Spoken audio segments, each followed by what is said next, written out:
welcome back everyone. When most people think of the Sega Master System controller, they think of the standard one, the old 3020 here, with its sort of kind of funky D-pad. But Sega also made another controller for the Master System that is very rare in the United States, but I want to show it to you today and talk to you a little bit about it, and that is the Sega SG Commander. So let's take a closer look. Alright, so here we have a closer look at the controller itself. And I also have, I'm not sure why I still have this, but I have the little manual here that folds out. And there's not really much for it to explain.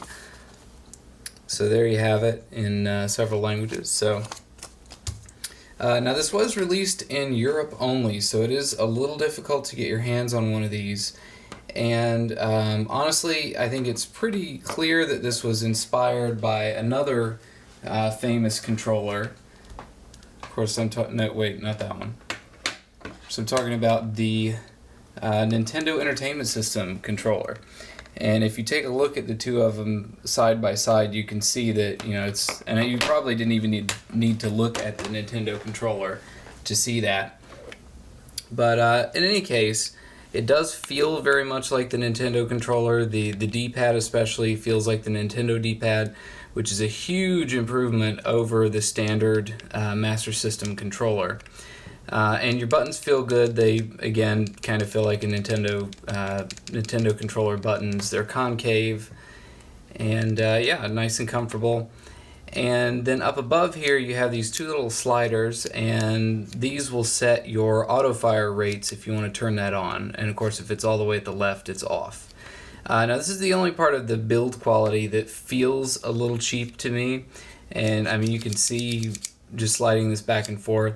I know for a fact that what's on the inside here is just a little piece of metal attached to the bottom of it, and then there's a metal strip that it touches, and so it's actually dependent on where on the strip it's touching as to whether your auto fire is on or not. So it's somewhat atypical for Sega to, you know, kind of cheap out on something like that, but I don't think it's a big deal, and they both work just fine. Now the other thing I think is kind of cool about this controller is you can see there's like a little indentation on the top here, and it actually is really comfortable because you can just, for me anyway, you can just put, you know, your fingers in here, and it's nice and comfortable to hold. So I think that was a pretty cool idea from Sega here. And if anyone is curious, I'm not sure if I can get it to focus. Maybe. Well, at any rate, the model number is 3021. The original was 3020, and I think there are a couple different versions of that. There's the one with the, you know, cord out of the top, out of the side, and they changed the D-pad around a little bit on the original controller, but it still was always kind of crappy compared to this one. Now, I have heard some people say that the problem with these is that they tend to break easily. And honestly, you know, I can only tell you my experience. I can't give you a definitive because I've only ever owned one of these, and this is it.